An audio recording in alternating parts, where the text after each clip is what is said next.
हमारे सामने राजस्थान उच्च न्यायालय का एक अहम फैसला है, गुरु सिंह बनाम स्टेट ऑफ राजस्थान 1994। ये एक दुखद पारिवारिक घटना से जुड़ा मामला है जी। और इस मामले के जरिए हम भारतीय दंड संहिता की धारा 300 मतलब हत्या के एक बहुत जरूरी पहलू को समझने की कोशिश करेंगे।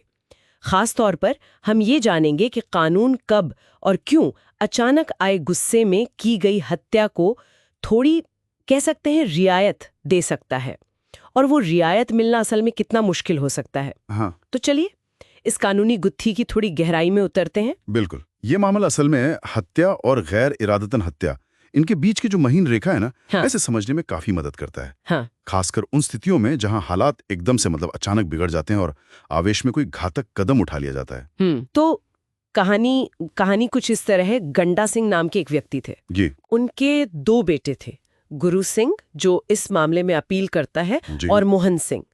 गंडा सिंह के पास जमीन थी, काफी जमीन थी जिसका उन्होंने बंटवारा भी किया था, लेकिन वो अपने बेटे गुरु सिंह के तौर तरीकों से ज्यादा खुश नहीं थे और इसी बात पर पिता पुत्र में अक्सर अनबन रहती थी, कहासुनी होती रहती थी। हाँ, ये पारिवारिक झगड़ों में असर होता है। बिल्कुल। तो एक दिन हुआ ये कि ये कहासुनी कुछ ज्यादा ही बढ़ गई। आरोप ये है कि गुरु सिंह ने गुस्से में, आवेश में आकर अपने पिता गंडा सिंह पर लाठी से हमला कर दिया और जब भाई मोहन सिंह उन्हें बचाने आए तो गुरु सिंह ने उन पर भी वार किया। और सबसे दुखद बात यह हुई कि गंडा सिंह को सिर पर बहुत गंभीर चोटें आईं और उनकी मृत्यु हो गई। बहुत दुखद।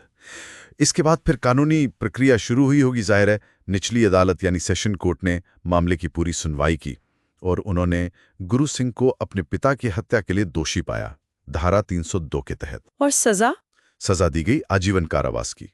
लेकिन गुरु सिंह ने इस फैसले को माना नहीं। उन्होंने और उनके वकील ने इसे स्वीकार नहीं किया।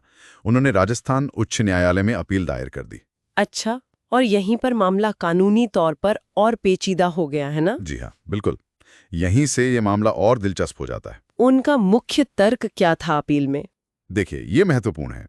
अपील में जो मुख्य दलील दी गई वो ये थी कि ये घटना धारा 300 के तहत जो हत्या की परिभाषा है उसमें नहीं आती। उनका कहना था कि ये गैर इरादतन हत्या की श्रेणी में आती है, जिसे धारा 300 की अपवाद 4 के तहत रखा जाना चाहिए। अपवाद 4? अच्छा, इसमें क्या शर्तें होती हैं? हाँ, ये अपवाद 4 का लाभ मिलने के लिए कानून में 5 शर्तें रखी गई हैं और ये ध्यान देने वाली बात है कि सभी का पांचों का पूरा होना अनिवार्य है। पहली, कि झगड़े की कोई पूर्व योजना ना हो, प्री मेडिटेशन ना हो। ठीक है। दूसरी, झगड़ा अचानक हुआ हो, एकदम स्पॉन्टेनियस। तीसरी, ये सब कुछ तीव्र आवेश में हुआ हो, जिसे हीट ऑफ पैशन कहते हैं, गुस्से में। हाँ, बिल्कुल। चौथी, कि अभियुक्त ने स्थिति का कोई अनुचित लाभ अनड्यू एडवांटेज न उठाया हो। और पांचवी शर्त है कि उसने क्रूरतापूर्ण यानी क्रूअल या असामान्य तरीके से काम ना किया हो। ये शर्तें तो काफी सख्त लगती हैं। पांचों का पूरा होना? जी हाँ।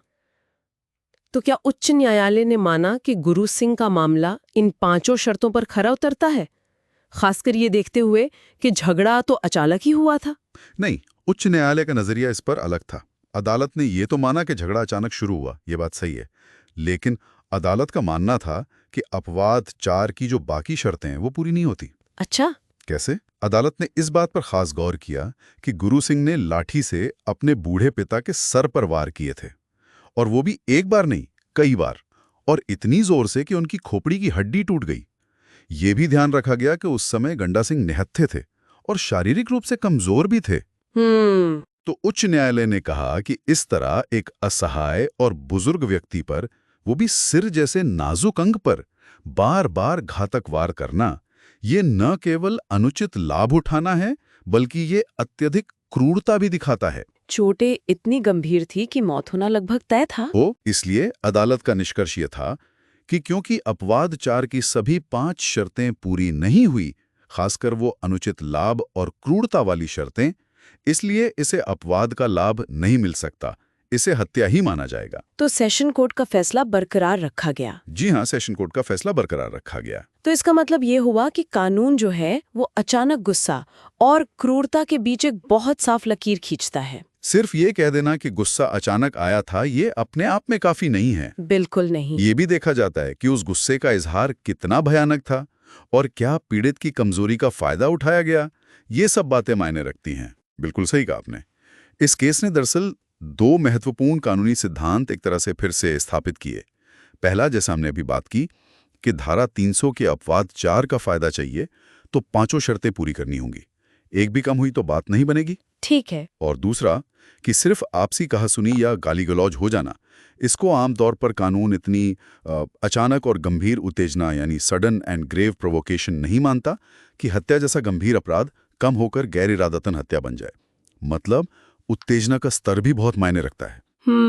तो ये मामला हमें दिखाता है कि कानून किस तरह मानवीय भावनाओं, खासकर गुस्से जैसी तीव्र भावना और फिर उसके जो घातक परिणाम हो सकते हैं, उनके बीच एक संतुलन बनाने की कोशिश करता है। और ये भी दिखाता है कि पारिवारिक झगड़ों की जो दुखद परिणति होती है, उसको कानून किस नजरिए से देखता है, किस तरह तौलता है। सही कहा। और यहाँ एक सोचने वाली बात ये भी उभरती है कि जब कोई व्यक्ति पल भर के गुस्से में, खासकर किसी कमजोर या असहाय व्यक्ति के प्रति कोई ऐसा घातक कदम उठा लेता है, तो न्याय सुनिश्चित करने में कानून की भूमिका क्या होनी चाहिए? मतलब समाज और कानून इस हीट ऑफ द मोमेंट वाली दलील को कितनी छूट दे सकते हैं और कहाँ एक रेखा खींचनी जरूरी हो जाती है? ये एक ऐसा सवाल है जिस पर शायद हमें लगातार विचार करते रहने की जरूरत है।